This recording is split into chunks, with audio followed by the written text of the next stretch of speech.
నిజంగానే మరి ఒకవేళ రేవంత్ రెడ్డి ఉంటే ఈయన కూడా కేటీఆర్ గారు నిలదీస్తున్నారు.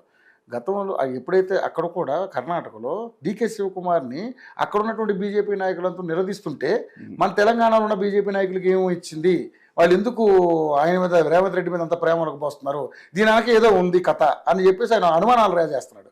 దీన్ని ఏ విధంగా చూడొచ్చు అంటారు? అంటే చెప్పలేము. ఇప్పుడు ఒకటి ఈరోజు వాళ్ళ మీద విపరీతమైన కేసులు ఉన్నాయి. రేవంత్ రెడ్డి మీద కూడా ఒక కేసు ఉంది, దానికి ఓకే ఆయన మీద ఒక కేసు ఉంది. సో ఈ వాళ్ళకంటే ఎక్కువ వీళ్ళ మీద ఉన్నాయి, బీఆర్ఎస్ మీద, అటు కవిత మీద కావచ్చు, కేటీఆర్ మీద కావచ్చు. సో అది బండి సంజయ్ కానీ కిషన్ రెడ్డి కానీ ఎన్నో సందర్భాల్లో వాళ్ళ మీద అలిగేషన్స్ రేస్ చేశారు.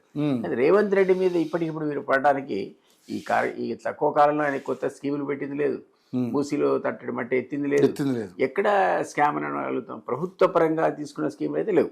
ప్రైవేట్ పరంగా రియల్ ఎస్టేట్లో డబ్బులు తీసుకున్నాడు, ఇంకెవడో తీసుకున్నాడు, అది రొటీన్గా జరుగుతుంటుంది. కరప్షన్ లేకుండా సమాధి నడుస్తుంది మనం అనుకోవడానికి వీల్లేదు. కానీ ఒక మేజర్ స్కీమ్స్ లేవు. పర్సెంటేజ్ మీరు అన్నట్టుగా మినీ స్కీమ్స్ మనం చేసిగలిగితే అందులో ఇందులో అన్నారు 1,00,000 కోట్ల ఎస్టిమేట్ 1,00,000 కోట్లు తిన్నారని కూడా అనుకోవచ్చు. ఆ లెవెల్ అంటే నేను అట్లా ఏ స్కీములు కూడా చేసిన వాడు కాదు కాబట్టి అది అంతే డబ్బులే లేవు. నేను నిజానికి ఆయనకు అగేనెస్ట్ ఈ పూటకి అయినా చెప్తాను, ఏం కొత్తగా మనకైతే స్కీమ్ లేదు కనపడలేదు. బట్ అన్ఫార్చునేట్లీ ఆయన బెత్తం పట్టుకొని పరిపాలించాలి. మాస్టర్ మైండ్స్ కామర్స్ చదవాలనుకునే 10th ఇంటర్ విద్యార్థుల తొలి ఎంపిక. అవినీతిని కట్టడి చేయాలా, చేయట్లేదు. నేను కూడా మొన్న మధ్య ఇంటర్వ్యూలో మీతో చెప్పాను, ఆయన కుర్చీ వెనకనే అవినీతి పరులు మంత్రున్నారు, ముందు వాళ్ళని దిగిన ఆయన ఎక్స్పాన్షన్ సంగతి దేవుడరు, తెలంగాణ సోయితో పరిపాలించని అన్నాను సీఎంని.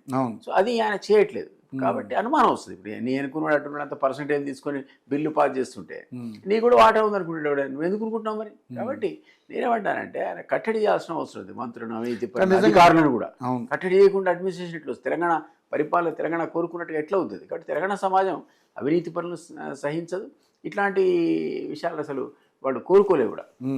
కానీ నిజంగా మీరు అన్నట్టుగా సార్, నిజంగానే ఒకవేళ మంత్రులందరూ కూడా అంత అవినీతికి పాల్పడి ఉంటే రేవంత్ రెడ్డి గారు కనీసం ఒక పల్లెతో మాట అనకపోవడం వెనకాల 2 కూడా అర్థాలు ఉన్నాయని నేను అనుకుంటున్నాను. ఒకటి, వాళ్ళని గెలిగితే ఈయన సీటు కింద ఎసరు పెడతారేమో ఈయనకు భయమన్నా ఉండాలి, లేదంటే మీరన్నట్టుగా ఆ మంత్రుల దగ్గర ఈయన కూడా ఏమన్నా తీసుకుంటున్నాడేమో అని అనుకోవచ్చు. ఏ ఆస్పెక్ట్లో అనుకుంటారు కదా మీరు చెప్పండి. ఊరికే ఎందుకుంటాడు సీఎం అనేవాడు? పిలిపిస్తే తిడతాడు కదా, కట్టడి చేస్తాడు కదా, తీసేస్తాడు. అయితే ఇది చేయట్లేదంటే ఎవరికైనా సహజంగా అనుమానం వస్తుంది, కాన్సెంట్ ఉందేమో, ఆయన నాలెడ్జ్ పెట్టే చేస్తున్నారని అనుమానం వస్తుంది సహజంగా. ఇప్పుడు ఈయన మీద అభిప్రాయాలు వస్తున్నాయి పక్క పెట్టి. సో ఆ మంత్రులు ఉన్న 60 మందిని 60 కాదు 3-4 తీసేయాలి. తెలంగాణ ద్రోహులను తర్వాత కమిషన్ తీసుకునే మంత్రులు తీసేయాలి 4 క్లియర్గా మనకు 2-3 కనబడాలి మనం అనుకున్నాము. తను ఆ పని చేయలేకపోతే తనే జరగాలి. తను చేయలేకపోతే మరి సిస్టమ్ అనేది పాడు కాకూడదు కదా, కరప్ట్ కాకూడదు కదా. సో ఆయన ఓవరాల్గా ఆయన రివ్యాంప్ చేయాల్సిన అవసరం ఉంది. క్యాబినెట్ను మళ్ళీ పునర్వ్యవస్థీకరించాల్సిన అవసరం ఉందని నేను నమ్ముతున్నాను.